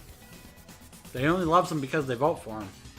I re-linked you to that New York Times article with the giant freaking chart. I got it up already. I'm not even really entirely sure where to begin with this chart. It's a chart. It details pretty much every contact with Russians and the social media fraud and the hacking and the denials from the beginning of Trump's presidential run all the way to the president. Yeah, it's kind of interesting, though. The direct contacts with the Russians, it had like 2 instances before 2016. Then that ramped up during the election until the inauguration. Then it stopped. Then it pretty much fell off. But then during his campaign is when the Russian social media fraud and hacking really started, and they've caught each little line on this chart is a different instance of an incident that they caught. And these are just the ones that they've caught. Then, midway through his run for president, is the first instance of denials of wrongdoing by Trump and associates. Then, on November 8th, when he won the election, that's the second instance. Yeah, he denied any wrongdoing when he won the fucking election. That's great news. Then, in January, is when the investigation starts. And then, since the investigation started, it went from every month or so, there would be an instance of him denying wrongdoing. But then once the thing really picked up and they started catching some of his minions, like around March, April, May of this year, it's been almost weekly, if not daily. Yeah, about February or March here, it started being like every couple of days, and now by September 2018, it's almost daily, his denial. Which, that chart is really suspicious. You know, because people who are fully innocent of any wrongdoing, that have had no collusion with Russians, they're not traitors to the country, they're not trying to sell us out to whomever can make them more dollars. No. They're not doing that. And yeah, we'll link this chart in the description. It's kind of I'm gonna have really interesting to look at. I'm gonna have to link like at least a couple of memes for frickin' Toad, and then this chart. So I'll have to try and remember that. The even more interesting part is if you scroll down more, they have these each instance color-coded to explain what each instance on the chart is. Oh yeah. So it's got, like a whole giant file on everything. People at the New York Times, kudos for doing the research to finding out when Trump's been tweeting what, and when certain instances of certain wrongdoings have happened, and developments in the Justice Department investigation, and keeping track of it so that we will have this record for the future, no matter what the fuck kind of weird apocalyptic future we're going to be heading into. Wow. August 16th, 2 denial tweets. August 18th, 2 more. 19th, 2 more. Then 4 of them on August 20th. Then on 21st, Manafort is convicted of financial fraud. Wasn't August 20th about the time that Manafort got convicted for his first things? Doesn't look like it on this, but the 21st, Manafort was convicted of financial fraud. Okay, so it was the day before Manafort got convicted. Yeah, so like the week prior is all red with him tweeting multiple times a day denial. Also on the 21st, Cohen pleads guilty to tax evasion. And rolls on Trump. They're all rolling over on him. I wonder why. I guess a lifetime in prison is not worth doing for a person. Didn't they realize that the mob doesn't work like that anymore? Omerta is no longer a thing. The old generation is dying out and people are flipping on each other and ratting each other out just to get shorter prison sentences so that they're not spending their entire lives in jail? Well, tell that to him, because he hasn't figured out it's a new time. Well, he's trying to be one terrible mob boss. Hey, Sensei Rick. We're just discussing a few things, that's all. How you doing, bud? So yeah, I found that chart to be infinitely interesting. And remember it, every time that Trump was tweeting, his crotch was going and his penis was going, "No record!" I'm surprised you don't put that in one of your crack vids. I don't think that would quite work with, you know, the audience for those. Probably not. It'd make me laugh, though.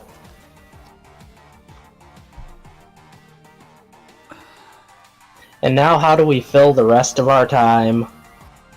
I don't know. I could discuss the Nintendo NES thing that I've been doing, and it works very much like a emulator. That's for damn sure.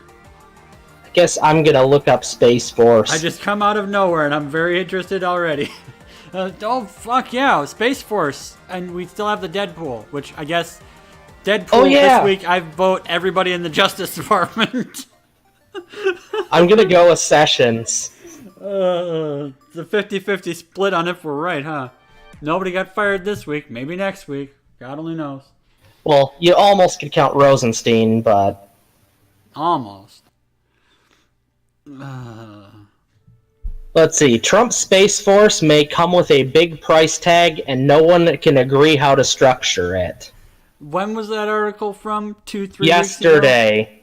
Oh, yesterday. Okay, there is an update on Space Force. Space Force! It's been a while since we've had real news on Space Force, since the first news dropped.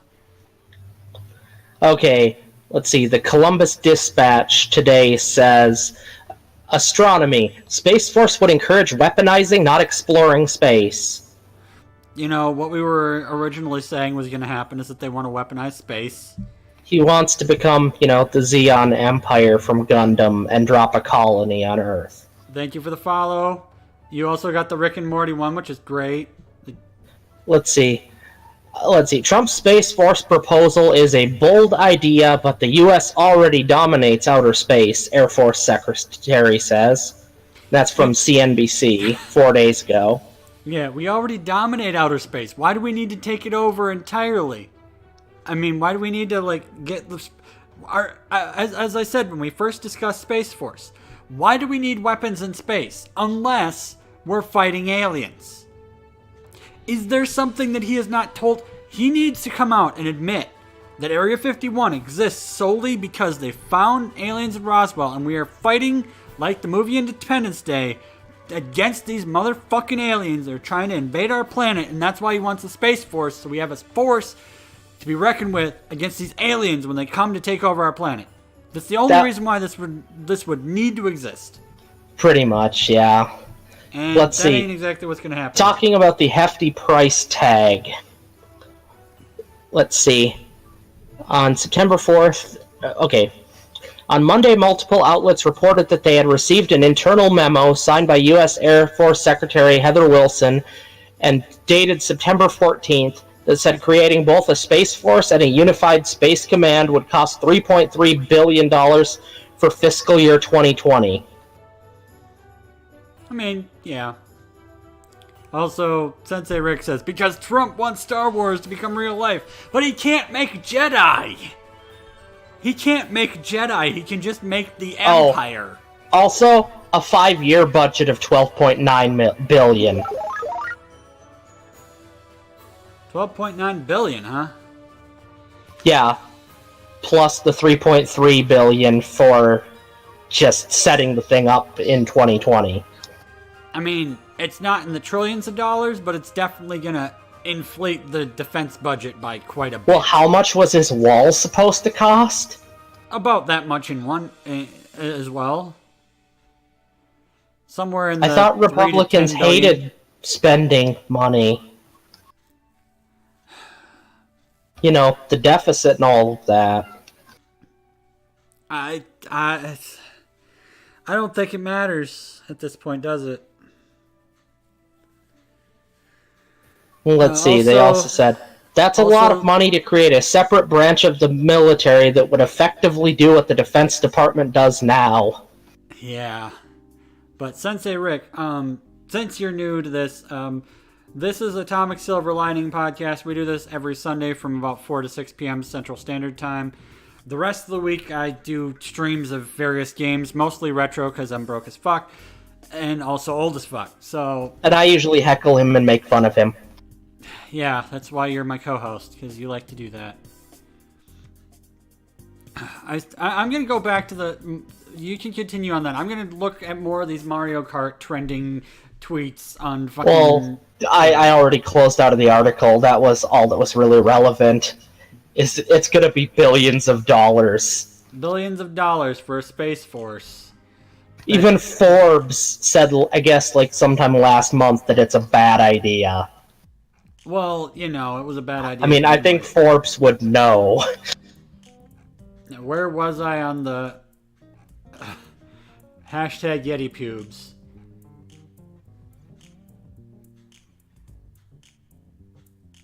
I think that it needs to become a meme, just comparing the size of Trump's toad to Batman. Yay, considering both zone. of those dropped this week, I'm surprised no one's mixed them up yet. Yeah, we did. This is a very penis-heavy episode, because we talked about Batman's dick, and now Trump's dick.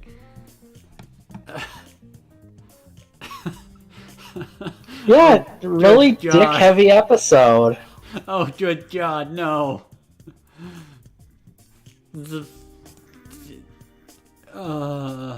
Grumpy Munchkins. I need to copy this image. Oh God, what did you find now? I found something that is terrifying. And if you join the Discord, I will put it in the memes, because that's where it fucking belongs.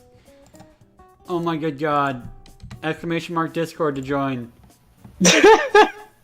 You've already joined. Thank you, Sensei Rick. Yes. Good God. It is Mario Kart, and it is Trump, and Trump photoshopped into a Stormy Daniels cover as Toad. And did you see my Rocky Horror Batman thing? Yes, I saw that. Rocky Horror Batman is very terrifying. So is Batman's penis, because it's not very big. Batman's very average. Why Catwoman didn't actually want to marry him that bad, huh? It also explains why he's, so fascinated with expensive cars. Expensive cars. He must buy that truck. Well, I mean, you gotta look at the Batmobile in The Dark Knight. Oh, thing's no, basically a tank. Dawson. I know. That's the way it goes. Oh, good God. Trump has a small peepee. I guess it makes up for his tweets and money, I guess. Well, that's why he had to brag about how big his button is. And his hands. Yeah, his hands. Yep. At the very least, this is one of the more hilarious episodes, as opposed to dire and holy crap, shit's going downhill episodes, because this week's been more just insanity than, terrifying, which is good. Well, like I said, once it gets into October, almost every election there's an October surprise, so something big's gonna happen in October. Then we'll also have Castlevania to discuss. Oh, you know what we should do? What? We should, when Castlevania launches, we should definitely watch it in its entirety on Rabbit. Oh, you mean the Castlevania Netflix series on October 26th, which, yes, look forward to that later next month. We will definitely be giving a full rundown of the Castlevania Netflix series. We fucking need that. I need it in me, in my body. There's also the Terrifying Tales of Sabrina is coming out that week too. Is that going to be on Netflix though? Yes, that's Netflix. Or wait, no, that's not Netflix. That's CW, isn't it? Yeah, I think so. So episode 1 is going to be coming out that week. But we will. And there's going to be more episodes of The Flash. Season 5 is going to start in October. And I think South Park? South Park starts next week. So next episode, we will be talking about South Park's first episode. That's Wednesdays they usually hashtag do cancel that? South Park. No, seriously, that's their trailer for the new season. Is hashtag cancel South Park. Oh God. Apparently they're sick of it too. They don't want to become like Family Guy. Oh God, really? Where they just keep getting worse and worse. But yeah, things to look forward to in the coming weeks. Now that we're going to actually be getting a new season of TV coming out, we will be going over the shows that we're watching during entertainment. Gaming is still going to be whatever the hell we're playing that's new, or information about stuff that's going on. Still excited that I freaking caught a Mewtwo today. That's crazy.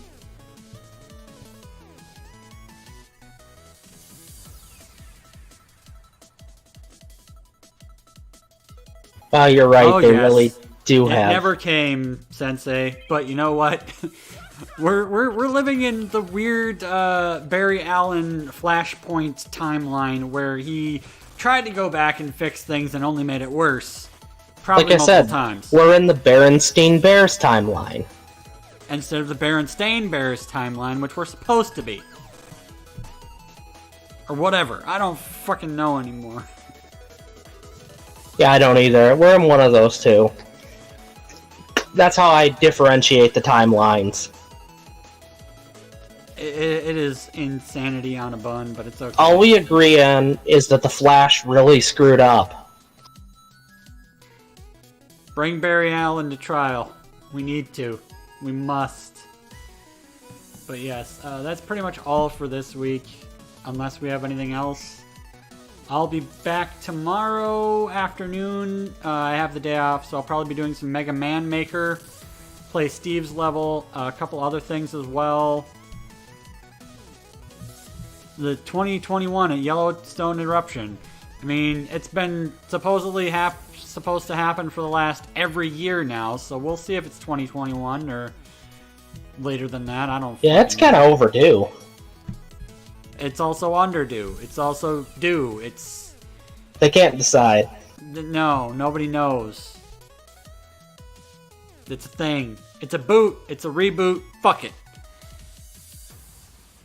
That's all I gotta say.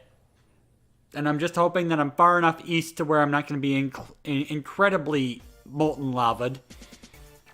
As opposed to, molten lava'd. I don't live anywhere near Yellowstone. I live probably within the area that'll maybe get a good foot or so of ash to clean up. But that'll be like snow. We deal with feet we of might snow every actually year. survive it.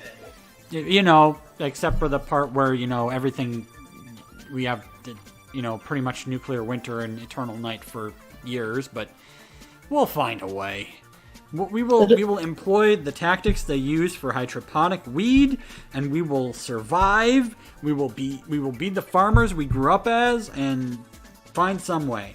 And we get to play real life Fallout. Kind of. Fallout 76 is coming out soon too, isn't it? But I think so. I'm falling off the bandwagon for that hard, though. Because there's other games coming out that I so desperately want to play. You live in the southern part of their southern part of the U.S. where you get to be those people's honey bear, and you will buy this truck. Yes, you will. It will have lift kit, and it'll be white. And it's going to get all the things. It still rocks a tape deck, and it's got real fake leather. But hell yeah, it does. Yes, you will buy that truck, and you will take it to every truck opportunity. Oh yes, Sorry. What the hell, man? Hey. It's a misinterpretation of a Grammar Club song. Off Live Slow Die Whenever. By this truck. You know it. You got to be with your sister and your cousins. Yeah, yeah. I'm a horrible person. Usually, yeah. That's why we get along. But yeah, But tomorrow the will big be... news is that the world didn't end this week. Not this week, no. Southern jokes are amazing. You know what's the best Southern joke? McCree. I was gonna say Texas. No, I thought it was Florida Man, but... Oh god, Florida Man is like the best thing to come out of Florida. Okay, I will, because we have a couple minutes left, and we just mentioned it, I think that will be our last article for the week, is Florida, where, we need to add a Florida Man segment to see where Florida Man is this week. A podcast, or a streaming show on YouTube I watch does that, like, daily. Let's see here, what's the Florida Man thing that's the most insane Florida... My favorite was the guy in his underwear walking his pet goat. Specifically because I had a D&D NPC that did that. Okay, so which do you want to know about? The Florida man that stole a victim's car after a fatal car crash? Or the Florida man that cut off the balls or genitals of his romantic rival? Well, let's just add more genitals to our show. I feel like we don't have enough penis today. We don't talk about Florida. You say that. You talk bad about Florida. They have Orlando, which is somewhat sane, and also has Disney World. I've always wanted to go Everything to else Disney is World. just alligators and death. And then there's Miami, the home of Scarface. A Florida man has been charged with attempted murder in Cook County after authorities said he sliced off another man's genitals and beat him so severely that he suffered brain damage.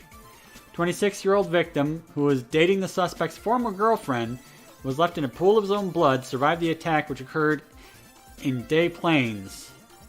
Justin Foster, 28, of Tallahassee, was ordered to be held without bail Friday in the March attack. The attack happened in March. And they finally caught the guy. What?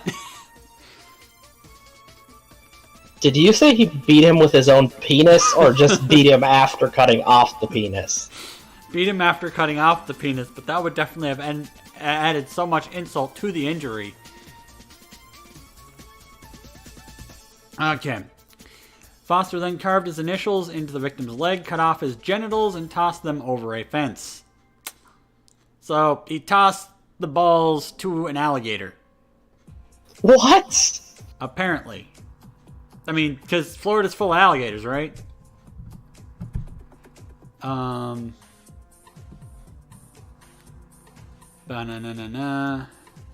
They don't say anything.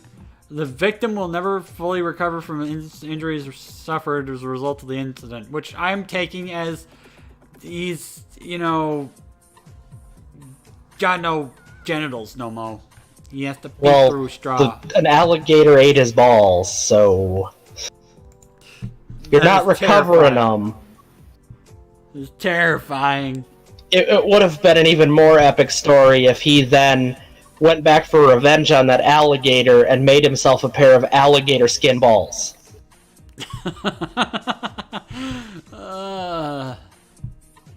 The worst part is I could see that actually happening, because it's Florida Man. Florida Man gets brain injury and balls chopped off, returns to attack an alligator to get new balls.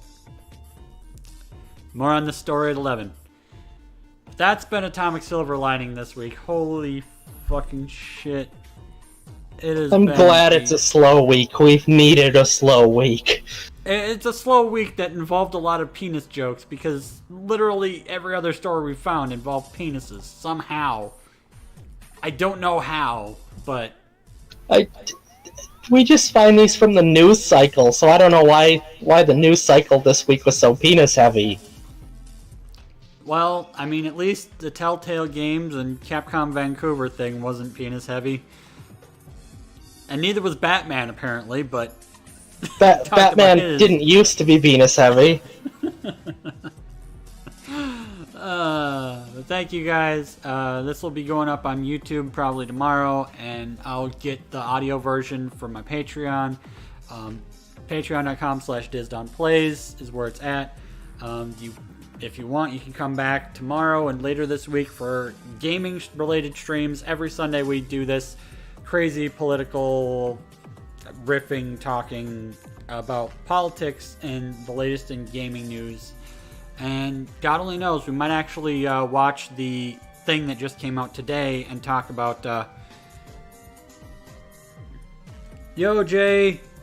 Sorry we're ending for now, but we'll be back tomorrow with gaming and stuff. But literally 5 minutes before the show went live, I saw that there was a new trailer for Death Stranding, and I'll probably have to look at that, and we might talk about that next week, or if they have more stuff, we'll have to talk about that. Also, you pre-ordered Smash, so now if you get $5 more, all of the stuff's going into getting you a green screen and a mic boom. And other stream-related quality of life things. Yay! Because I need stream-related quality of life. I need a green screen. Well, I don't need a green... I want a green screen. So please. I can't wait to see what madness you would do with a green screen. Remember, it's going to have a giant picture of Batman's penis in the background. I'm sorry, but that would probably get me Twitch banned, but we'll see what happens. But yes, it went well, Jay. No worries. Podcasts go well. But yeah, I'll be back tomorrow, and don't forget, if you like it, follow it. Catch the replay on YouTube. And the Patreons and all the things. And we will be back next week for hopefully more news that isn't completely out of the dang ordinary. And we will also probably talk about the first episode of South Park. So you have that to look forward to. So we'll catch you next week.